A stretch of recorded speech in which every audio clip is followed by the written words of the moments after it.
Three, two, one.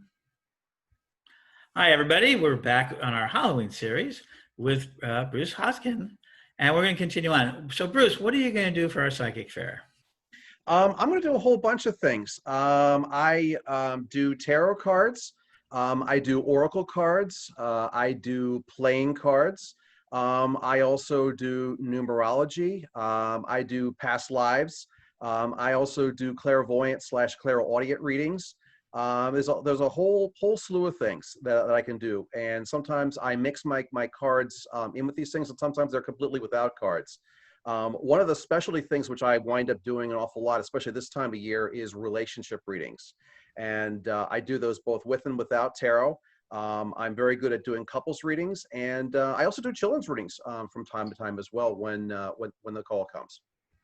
And remember, for anyone that is 18 years and younger, you must get your parents' permission. But we do readings for children with parents' permission. Mm-hmm. So how did you come about this? You know, how have you come to this extraordinary moment in the world that it is today?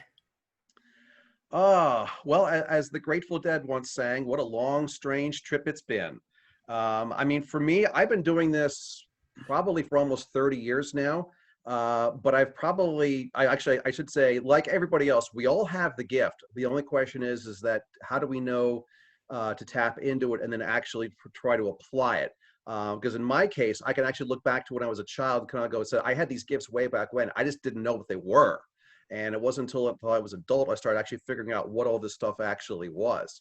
But I kind of got started in this. I learned tarot at a very, very young age, but to me, it was more of a game than anything else. My grandmother taught me all kinds of cards, and that's why I love cards of all different kinds. But I was doing readings for myself and my friends and acquaintances for many, many years. And then people started telling me how my readings actually were pretty accurate, and then it changed from being just more kind of a hobby to something which I started doing, outside the world, for anybody who would like to have a reading. It's like I said, it's been a long, strange trip, and I will always call myself a novice in this because there's always something more to learn. I would say that I definitely have improved my skill set over the years. But I know I've just scratched the surface at this. There's just so much more that I could possibly do, given the time that I still have. Well, and this year, as everybody knows, Bruce has joined us at the Halloween Psychic Fair during the week. He's in so many great demands that he's working and helping people during the weekends. And we don't know. And like all our psychics, he can pop on and pop off as he pleases. So you never know when he's going to be there, but he set some really good hours. Take a look on his page and find out. So you do them in 15-minute increments? Or are you going to do them in 30-minute increments? I can do them in any in 15-minute or 30-minute or even longer if people would like. I mean, 15-minute would be the shortest one. Of course. And obviously, I'm used to doing 15-minute readings. I'm also used to doing 30, 45, an hour. It's really up to what the client's actually looking for. So if you are looking for one of the longer reading styles, with Bruce is amongst those readers that do so.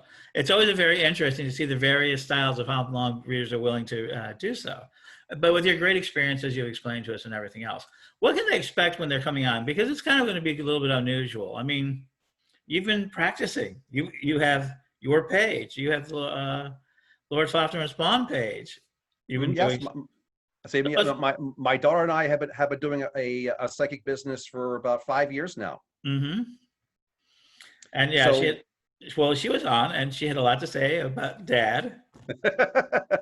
And how much it is there. But the big thing that was now the pride of what you guys do. But you guys have been doing this sort of live online, both public readings, giving away readings, like one-card readings, and then you also have been doing private readings. Yes. Mm-hmm. And that's on Facebook page, Lords Fafner and Spawn. Yes, it is. Thank you for the commercial there. Well, it's not a commercial. It's a service you're doing. People like commercial. Come on. Life is a commercial, we say. Okay, it is. Public service announcement then. Well, more importantly, I want people to get to know psychics. And more importantly, the more they get to know you, we're not just going to do this fair. I tell people, we're not just doing the fair. Psychics really like having relationships with their clients to a large degree. That is definitely true, yes. And then when people go on to the reading, what can they expect? From me, I mean, honestly, they can expect honesty to the point of sometimes you could say brutal honesty. As I basically tell my clients, I do not sugarcoat. Life is yin and yang. There are great moments and there are not so great moments. And one of the things which I tell my clients an awful lot is the fact of is we need to hear the good. We also need to hear the bad, and we need to hear the ugly. We need to hear all of it because only then do we see the whole picture. And it's very unfortunate that the human race is the way it is, but the way is the fact that we learn and we grow more from our mistakes and our downfalls than from our successes. So that's one of the main things is the fact of it is that people have asked me all kinds of questions, and the thing is, what I can basically say is, if you ask a question, you will get an answer. And I also tell people that you will get exactly out of the reading what you expect. If you come on to do a reading and you want to be entertained, you're going to walk away saying, "Hey, that was pretty fun entertainment." If you have a really, really serious question and a really, really deep subject that you want to delve into, you're going to walk away having that subject really, really well delved in by myself. And I will tell you what I see, what I feel, etc. I may not tell you what you want to hear. I will tell you what you need to know. That's wonderful. And I've listened in on some of the readings and Bruce has done and everything else. And one of the things I think people will appreciate, and I don't know if you notice, is when he enters into that state of trance that we all do very well, and he gets a connection, the language he uses is beautiful. He doesn't use a word out of place. It's got a sort of cant to it.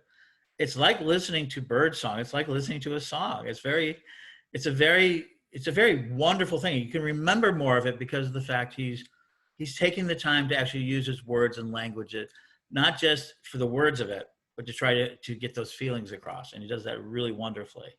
Well, it's funny that you say song too, because one of my also things which I also do is I'm a part-time musician. I've had my own a cappella singing group, and I've been performing at Renaissance fairs for almost 15 years now. And one of the gifts which I didn't really know I had, and I've had it all along, I just didn't realize what it was. It developed over the years is I'm a clairaudient, and the things that's when you actually could hear Mm-hmm. sounds from the beyond, which are messages to give to the person that you're reading. In my case, most of the time I get that, it's in the form of music. And I have been known to burst into song Mm-hmm. during a reading because I will hear a tune, I will hear some lyrics, and it's whatever it is. And sometimes logically it makes no sense to me, but that's not the point. It's not message is not for me. It's for the person I'm actually giving the reading to. So yes, I have done that, and I will probably do that during the course of some readings in this fair. Because if it comes to me, it's going to come right out. I don't hold it back. Absolutely. And so, unlike a lot of our that, you can be of any caliber. As we know, we're giving a lot of opportunity to people who are the first-time readers, but a lot of our professional readers have long-term, year-round profession who have agreed to kind of join us. And remember, part of the proceeds are going to set up for our food bank and grant program to help out this winter, where we think there's going to be a lot of need out there. We're going to give grants out to groups that are doing food banks, food things, and seed things, and so remember, we're doing this. I'm always glad when people want to join us on that part of it as well. Yeah, so that's a fun thing. So the last thing, Halloween. I Oh love yeah. Halloween. This year it starts in the full moon, it ends in a full moon. It's a day moon, so it gives us permission to day drink because it's like 9:40 in the morning. It's like 25 hours long because it's daylight savings time. Jumps back that very night. What happening Indeed. there? Yeah. Mm-hmm. But what do you Um, think of Halloween? I put it this way. I mean, I'll even go over that. I mean, I mean, the month of October is my favorite month of the year. Mm-hmm. And I'm not saying that just because it's also my birthday month, because I happen to be a Libra. I'm born like right in the dead middle of October. But the thing is, it's the fall season is my favorite time of season. I love being outside. I had this great connection with nature, Mm-hmm. and for some reason, it's the fall time when I'm actually at my spiritual peak, so to speak. Mm-hmm. And Halloween or Samhain is more like it's like it's the culmination of it. And I mean, but actually, for me, it goes further because I also love November. So really it's like it's the pinnacle. Halloween is a pinnacle, but for me it's not the end. It continues on for Almost me. like that Yeah. top of the device, right? Yeah, I mean, in a way, yes. So, I mean, obviously, I don't do the things now that I used to do when I was a kid, because obviously, you're dressing up for Halloween, go out and doing trick or treating. But I still really enjoy all the avenues that are out there, and the feelings and the emotions and the tide and the enjoyment of the whole holiday season. It's just fantastic for me. And absolutely, and then for you, we're going to be out there all month. We're going to try to do the best we can. And I think people are going to be really amazed at sort of the experiences we're going to bring to you. So HalloweenPsychicFair.com. In a couple of days, go out there if you want a reading. And I would recommend you setting them up as soon as you can. We do have a schedule for Bruce. And so go to HalloweenPsychics.com, look for Bruce, push his button. You'll see this interview and other wonderful facts about him. And we're going to continue broadcasting and bringing you more. So happy Halloween. Happy Halloween to you too coming up. And we can see him. And one last thing, where can they find you at? They can find me. Have a website. And it's the Lord Fafnir and Spawn Psychic Readers. It's the business that I run with my daughter. Our website is www.fafnirandspawn.com. We are also on Facebook under Facebook.com/Fafnir and Spawn.